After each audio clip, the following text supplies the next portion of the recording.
Hello, Wanderers. Welcome back to our Crusader Kings 3 roleplay series following King Daemon of the Mountain, River, and Vale. Now, where we last left off, we had just returned from a pilgrimage in which we went down to King's Landing to speak with the most devout, known as the Bright One.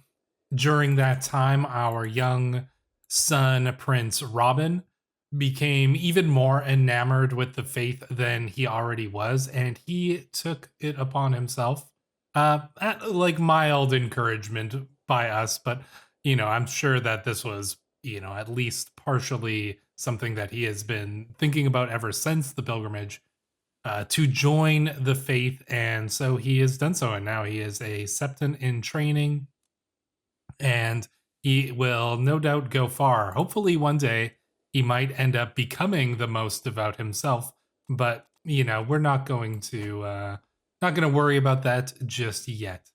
Upon returning home, we found that our lands were being raided by pirates from the sisters from these three islands here, and they were raiding some of these northern lands, which hadn't yet, we hadn't really brought all of these lands firmly under our control, Northbreach and Grimholm.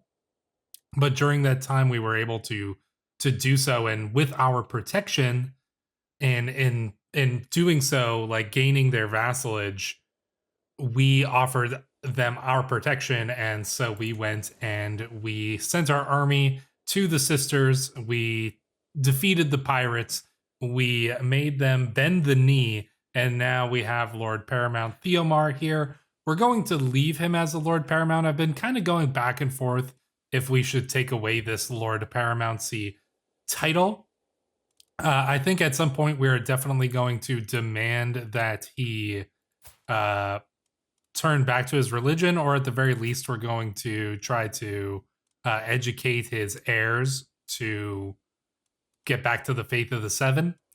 But I wasn't really sure if we should just take this title away, but I think we'll leave it for now because I like having these Lord Paramounts around. It's kind of cool in the wake of the breaking of the Seven Kingdoms that we are going to be forming up these new kind of smaller kingdoms, but that we're going to still retain some of those vestiges of the previous society. So, but we're making something new here.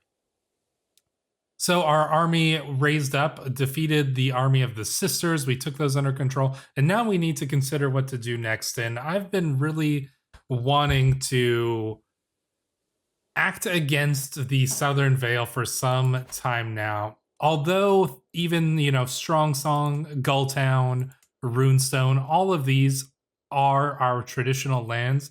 But it is House Weatherwax of the Southern Vale that were the first ones to usurp power in the Vale from House Arryn. So there is definitely a historical enmity between us, and they hold lands very close to us. I mean, they surround the Eyrie, claiming the Moon Gates and Donnersdown. And that puts us in a precarious position with, when we look out from the Eyrie, we see lands that are not our own, that do not swear fealty to us. So I think we need to deal with that situation. So taking a look here, we can see that King Garbin the Resilient, who has a lot of traits here. Oh man, one-eyed, one-legged, scarred. This guy's had a crazy look. He's wounded again. What is he doing to get himself in this position? He likes the milk of the poppy as well. This guy's got some crazy stats. Ambitious, trusting, gregarious, and diligent. Yeah, this guy's an interesting character. Probably a pretty strong ruler. But we can't simply let him rule over lands that are rightfully ours. And so we're going to need to deal with that. He doesn't look like he's got any strong alliances we really need to worry about. They all seem to be within his realm for the most part. So I think we should be okay. We'll still be able to call upon King Jandon of Strongsong, who has 9,000 troops to bear, and we actually do outnumber the forces of House Weatherwax here. Anyway, so I think we should be okay. I just want to take a look. I don't think we need to deal with anything here. Yeah, let's see. You can grant vassals. No, I think we're gonna keep everything. Let's get our daughter here, Gwyneth. There we go. Not gonna worry too much about that. Any prisoners here to be ransomed? Lord Theomar, this is someone from Little Sister. Very well. We could use the money. And Lord Brendan here as well. Oh, you know what? I should have. Maybe we can negotiate release. Demand conversion. Yeah, that's what we'll do. We're going to demand conversion. And we might as well grab a weak hook as well. There we go. We'll demand that he returns to the Faith 7. At the very least. This young Lord of House Goat shall return to the ways of the 7.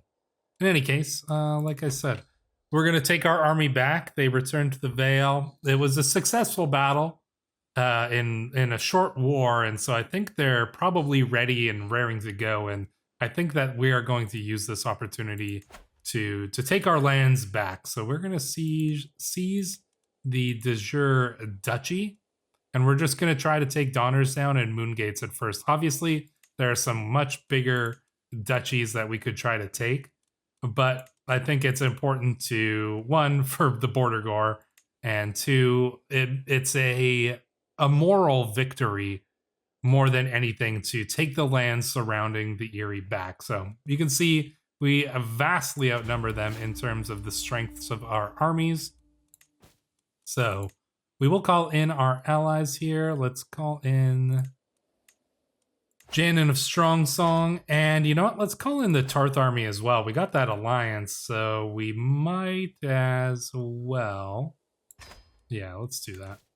We'll call in Tarth because Tarth is cool. House Tarth is actually one of my favorite houses in Game of Thrones. Oh, that's not where I wanted to raise my armies. I want to raise them in the Eyrie. Yeah, House Tarth is one of my favorite houses, along with House Dustin, and that is also one of my favorite houses. I find that I tend to lean towards some of the kind of more obscure houses. I mean, Blackwood's not really obscure, but they're also one of my favorites. House Dustin. Karstarks are cool as well. But anyways, that was a little bit of a random tangent there. Let's raise our armies up.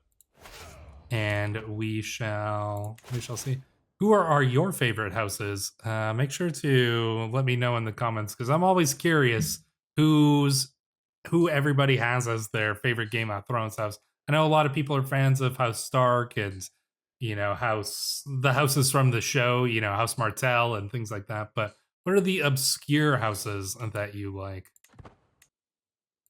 All right, here we go. So we've called in our allies, and we should be ready to wage this war. So immediately we're going to go in and siege. Look at this. They hold the very gates of the moon. Like, this is, like, makes it probably much more difficult for us to even get into the Eyrie if we have to, like, to try to traverse through the gates of the moon that is being held by someone who is not us. So yeah, that is definitely a concern.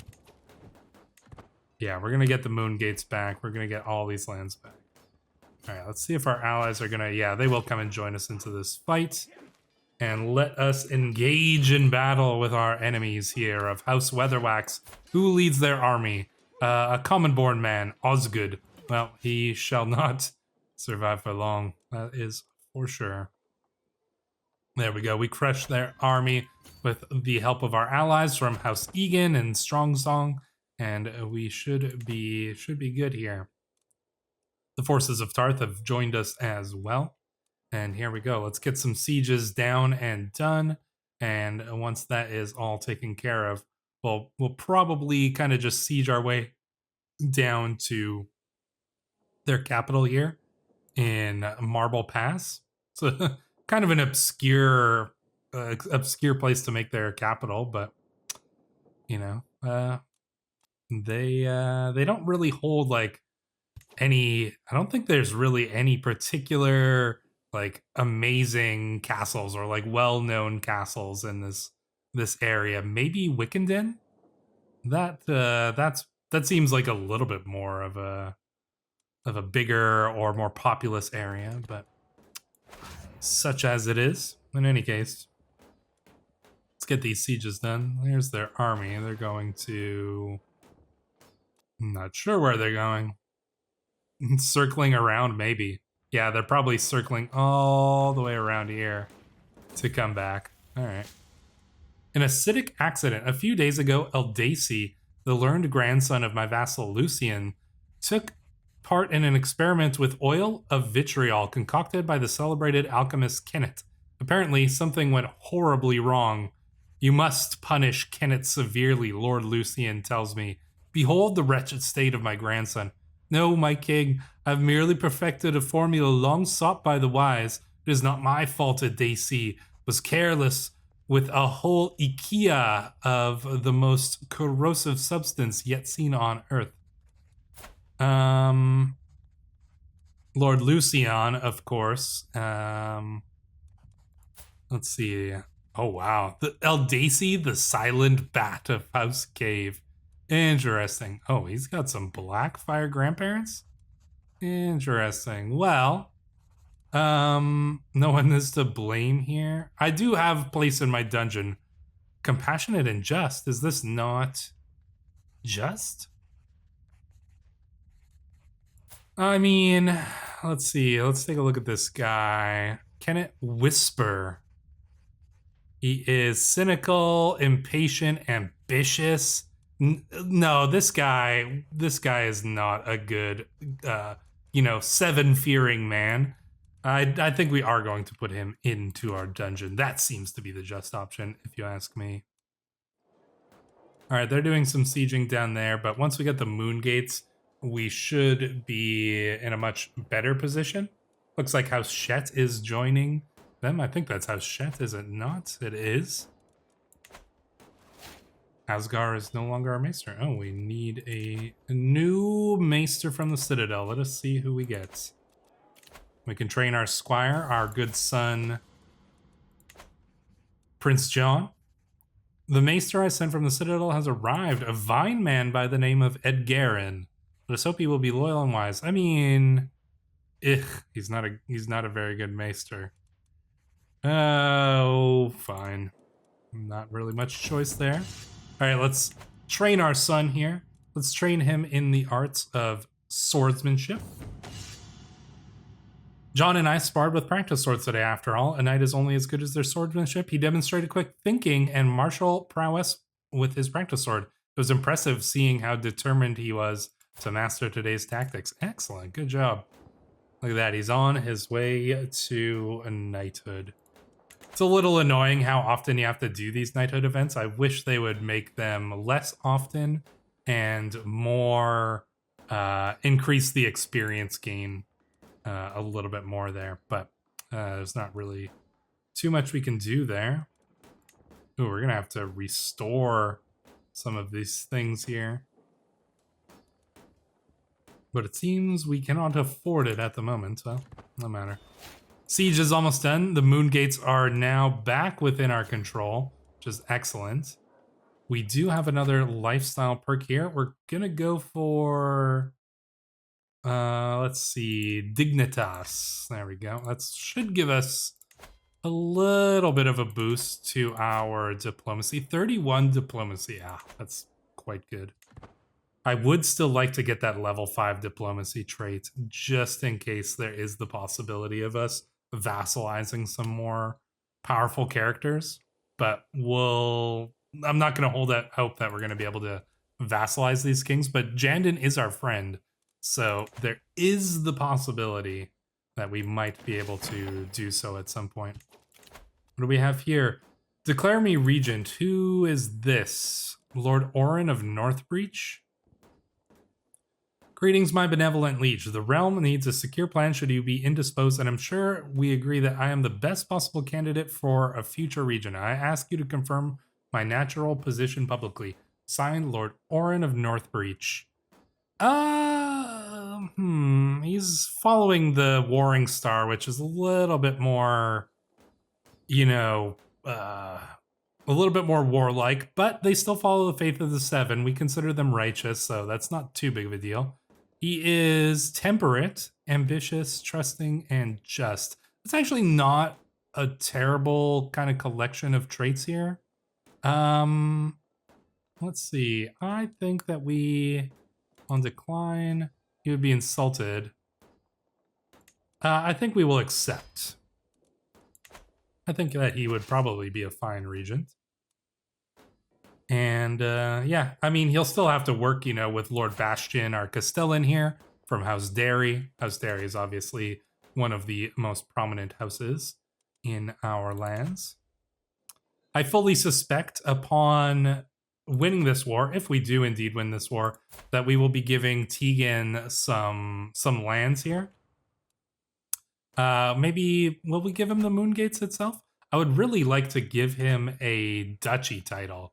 Would be kind of what I would be leaning towards. Like if we took 9 stars, but yeah, we'll see. Or at the very least, I mean, we could give him Donnersdown because, you know, his family has land here in Strongsong.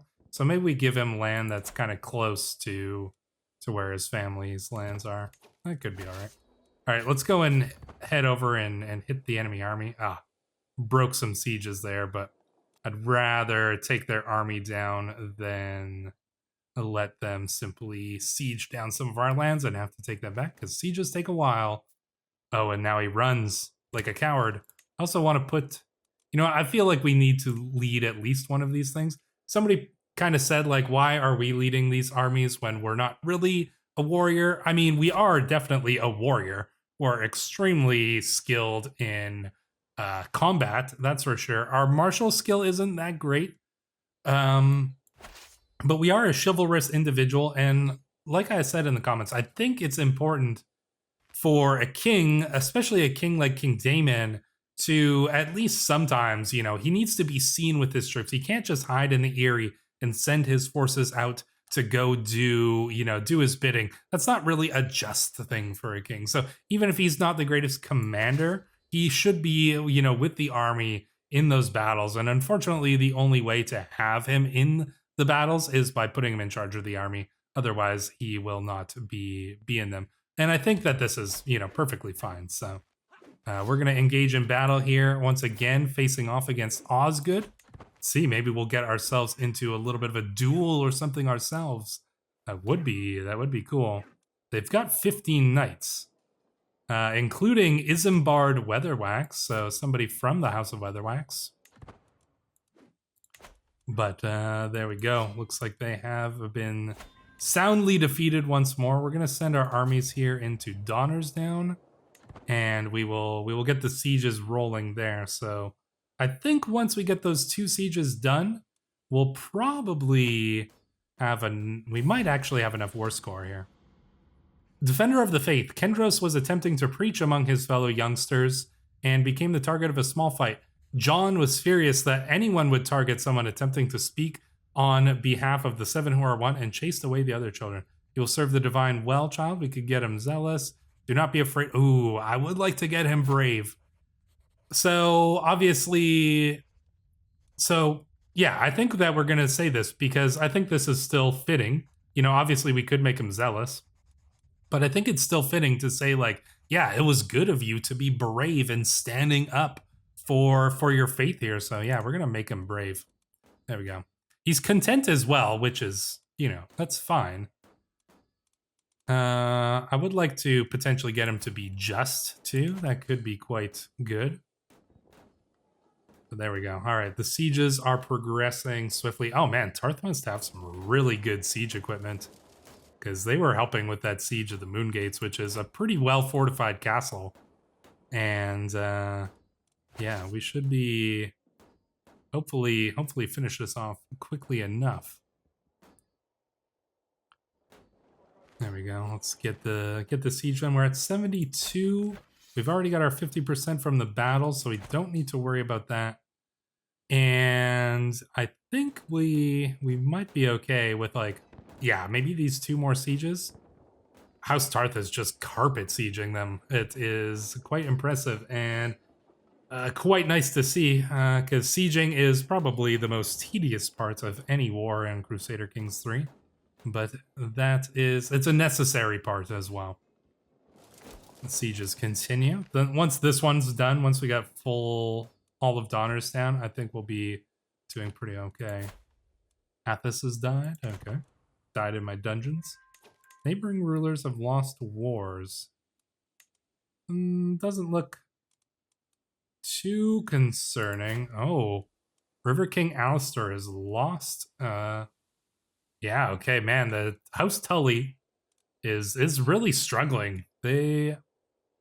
Although they still have, some loyalty in the Riverlands, they're definitely struggling. Southstone is for sure the greater of the Riverlands powers, that's for sure. Although you could argue that we are probably the greatest of the Riverlands powers. Man, look at that. Southstone has a lot of troops though.